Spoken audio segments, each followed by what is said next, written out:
우리는 어제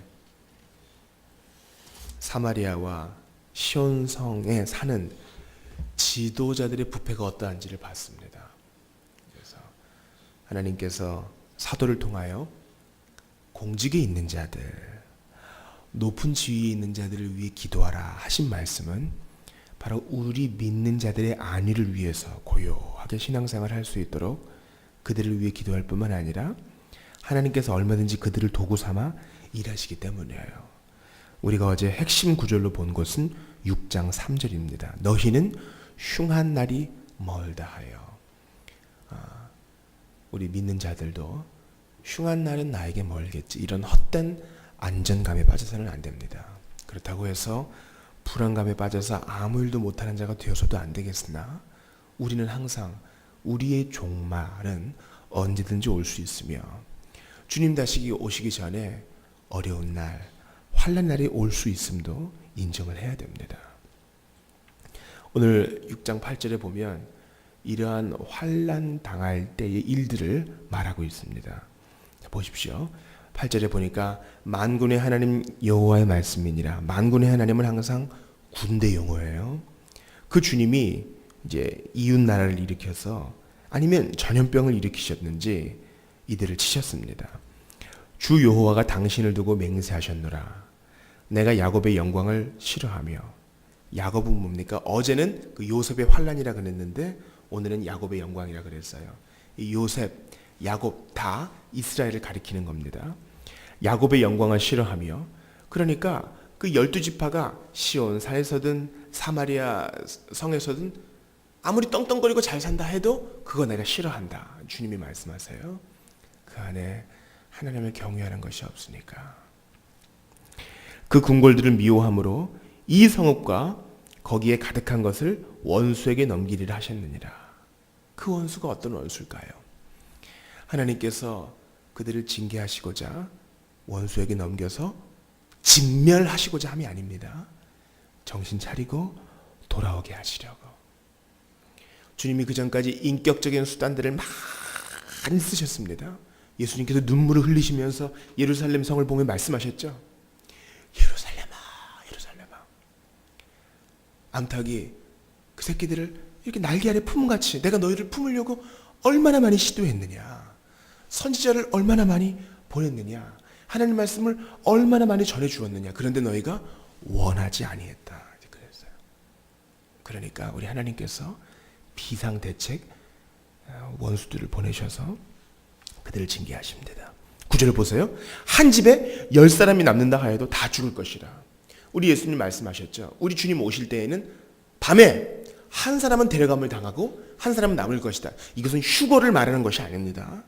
주님이 비유적으로 한 사람은 주님과 함께 안식에 들어갈 것이요 예수를 부인한 자는 남아서 형벌을 받을 것이다. 그것을 비유적으로 말하는 것이지 뭐 공중에서 주를 보는 휴거를 말하는 것이 아닙니다. 근데 9절 보세요. 우리는 한 사람은 남고 한 사람은 데려감을 당했으니 반타작은 하겠구나 생각할지 모르나 9절 보세요. 한 집에 10사람이 남는다 해도 다 죽을 것이라. 왜 그래요? 정부, 고관, 리더로부터 그거 보고 배우는 백성들까지 다 타락하여 자기의 부귀에 매몰되어서 하나님을 떠났기 때문에 그렇습니다. 제가 월요일에 강남을 가게 되었습니다. 길거리마다 포장마차를 치고 이른바 점을 보는 젊은이들이 얼마나 많은지요. 줄을 서가지고요. 설날이니까 재미있잖아요. 그러나 그 안에는 하나님을 향한 두려움이 없고 그 안에 그리스도인이 있을까 두렵습니다. 그리스도인이 아니라 하여도 그 인생의 허무함, 저기에서라도 미래의 방향을 찾고 싶어하는 그들의 공허함을 볼 수 있는 것입니다. 대한민국에도 이런 일이 없지 않다. 누가 장담할 수 있겠습니까? 10절 보세요. 죽은 사람의 친척, 이 친척은 정확한 히브리 말로는 삼촌을 말합니다. 젊은이들이 없어요. 젊은이들이 다 죽어 떨어집니다. 10절 보세요. 죽은 사람의 친척, 그 삼촌이 곧 시체를 불사를 자가. 이스라엘은요 전형적으로 화장을 하는 문화가 아니에요. 막벨라구를 아브라함이 샀잖아요. 이렇게 안장하는 문화라고요. 차곡차곡 안장하는 문화인데 왜 불살을까요? 감히 추측하는 바로는 전염병 때문에 죽어서 그래요. 전염병. 이게 더 이상 전염되면 안 되니까. 그래서 유럽에서 흑사병으로 인구의 절반 이상이 다 죽어 떨어져 나갈 때 농사 지을 사람도 없게 되었고, 그럴 때는 더 이상 병이 전염되지 않도록 불을 살랐다 합니다. 여러분, 사울의 시체도 불살은 거 아시죠? 왜 그렇습니까? 시체가 너무 많이 손상됐기 때문에, 또 너무 많이 장사 지내기 전에 온 블레셋 땅을 돌면서 유기되고 막 싸웠기 때문에 그때도 또 불살났습니다. 그러니까 두 가지 가능성이 있는 거예요. 악한 대적들에 의해서 너무나 많이 훼손되거나, 아니면 전염병에 걸렸기 때문에 불살라야 되는 상황에 이른 겁니다. 슬픈 일이죠. 그때 10절 중반을 보세요. 그 집 깊숙한 곳에 있는 자에게 누가 하나 살아남았어요. 아마 그는 조심스럽게 여호와를 경외하고 있던 자였는지 모릅니다. 시체를 꺼내는 자들이 묻습니다. 아직 더 있느냐? 죽은 자 또 있니? 불태워야 될 자가 또 있느냐? 대답하기를 없다 하리니 그가 또 말하기를 잠잠하라. 우리가 여호와의 이름을 부르지 못할 것이라 하리라. 이게 무슨 말입니까? 헛된 신약인 거예요. 하나님이 이렇게 우리를 치셨으니까 더 이상 기도도 하지 마, 이런 겁니다. 기도하다가 더 벌 받을까 두렵다. 하나님의 화가 많이 나 있거든? 아무 말도 지키지 마, 이런 겁니다. 맞습니까? 전혀 틀린 말이에요. 이럴 때일수록 더 여호와의 이름을 불러야 되지요. 저는 가끔 모친으로부터 함흥에서 이렇게 피난 내려왔던 이야기를 종종 듣습니다. 당시 가족 중에 한 명이 이제 김일성 대학 진학을 앞두고 예수 믿는 자였기 때문에, 얘가 지금 전쟁이 났는데 괴뢰군에 끌려갔는지 아니면 먼저 남하해서 국군이 되었는지 모르는 상황에서, 물론 나중에 조사해 본 결과 남한군이 되어 전쟁터에서 순직했다 합니다. 기다리는데 그것을 알 수 없으니까 남아야 되는지 떠나야 되는지 지체하다가 피난을 미루게 되었다는 거예요. 그때 많은 사람들이 전쟁으로도 죽었지만 이른바 장질부사라는 병으로 수없이 많이 죽었다 그래요. 피난을 내려오면서 거처할 곳이 없었고, 또 할머니는 임신 중이셨기 때문에 외삼촌이 빈집이 있으면 그날 묵을 곳을 정하고 먼저 들어갑니다. 그래서 장질부사로 죽은 시체들을 이렇게 끌어냅니다. 그리고 나서 혹시 묻어둔 감자나 고구마, 쌀이 있는지 확인해서 산모와 또 가족들을 먹인 이후에 낮에 괴뢰군이 들이닥치면 우리는 아직 북에 남아있는 사람이라 그래서 돌려보내고, 또 밤에 국군이 오면은 우리 이제 곧 피난하는 사람이라 그래서 위기를 넘기는 상황들. 이게 100년도 안 된 전의 일입니다.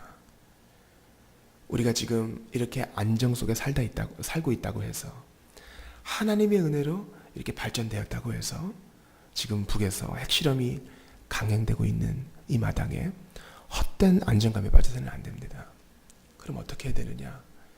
쌀을 사재기 하고 소금을 사재기 하고 이렇게 해야 되느냐? 빨리 우리 애들을 해외로 도피시켜야 되느냐? 그것 아니라 기도해야 된다는 것이죠. 기도. 전쟁이 일어났을 때 조만치 선생을 비롯해서 수많은 기독 지식인들과 리더들은 북에 남았습니다. 내가 남에 내려가서 무슨 영광을 보겠느냐? 고난을 당해도 민족과 함께. 그래서 여러분, 신사참배 때 일제에 의해 순교당한 것보다 200배, 300배 많은 자들이 6.25 때 동포의 손에 의해 순교를 당했습니다. 우리는 오늘 본문 말씀을 보고 마음에 깊이 새겨야 할 것입니다. 하나님, 헛된 안정감에 빠지지 말게 도와주십시오. 10절 후반에 잘못된 신앙을 꼭 기억하십시오. 그가 또 말하기를 잠잠하라, 우리가 여호와의 이름을 부르지 못할 것이라. 아닙니다. 마귀가 제일 싫어하는 것은 뭐예요? 예수 말하고 찬송하지 못하게 하는 것입니다.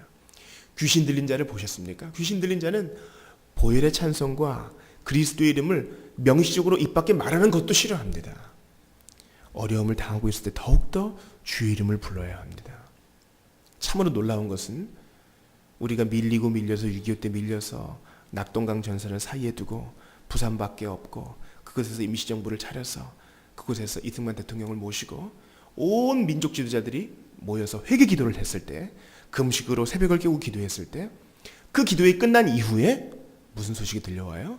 인천 상륙작전의 성공 소식이 들려옵니다. 이럴 때일수록 더욱 여호와의 이름을 불러야 된다는 것이죠. 남들은 살기 어렵다 합니다. 근데 진짜 살기 어려울 때가 올지 모른다고요.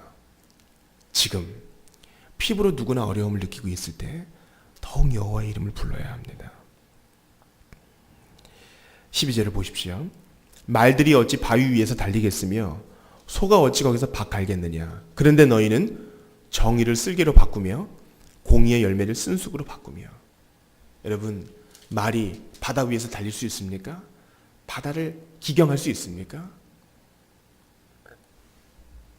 어려움을 이겨내는 일은요, 정면 돌파, 직면하는 겁니다. 하나님, 잘못했습니다.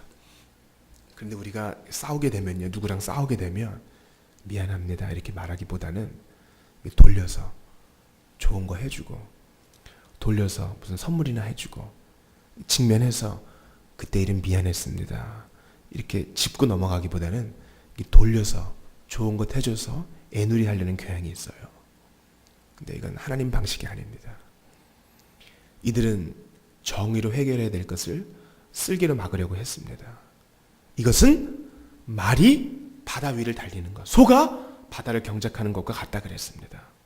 우리는 이럴 때일수록 여호와를 찾는, 십자가에 달리사 부활하셔서 부활의 참 소망이 되시는 예수님께 달려가는 것으로 정면 돌파해야 됩니다.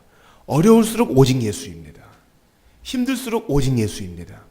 우직할 정도로 오직 예수로 정면 돌파해야, 문제를 직면해야 반드시 해결이 됩니다.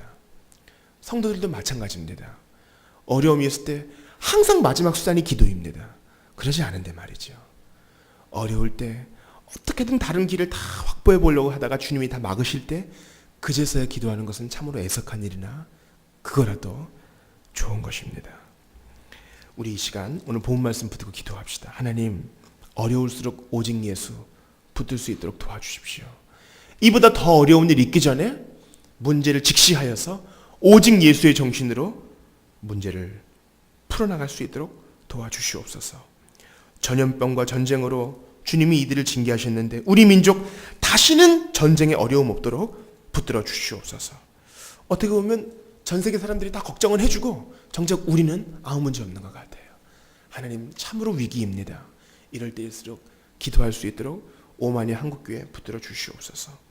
오늘 열방을 위한 기도는 과들루프라는 서인도 제도를 위한 기도입니다. 프랑스 영인데요, 남아메리카 위에 떠있는 아주 작은 섬입니다. 이곳에 마리갈랑트, 레생데, 라데지라드 같은 외딴 섬들에는 복음이 잘 전해지지 않는다고 합니다. 섬들이 하나님을 앙망할 수 있도록 외딴 섬에도 파송되어지는 자들이 많아지게 도와주십시오. 우리 일주일의 중반을 살아가는 우리 성도들을 위해 기도합시다. 우리 남자들, 형제들 지치지 않도록 도와주시고 여호와를 경외하시며 박문호 집사님, 어머니 복음을 분명히 알아들으실 수 있도록 도와주시고, 하나님, 몸이 아픈 자, 감기에 들린 자, 가정에 우환이 있는 자, 여러 가지로 하나님으로부터 떠나가고 있는 자들 문제를 직시하여 오직 예수 주님께 돌아갈 수 있도록 도와주시옵소서. 위로와 긍휼의 하나님 앞에 오늘 본 말씀부터 한번 기도합시다. 하나님, 감사합니다. 아버지 하나님, 한 사람 남고 다 실려갔습니다. 아버지 하나님, 우리는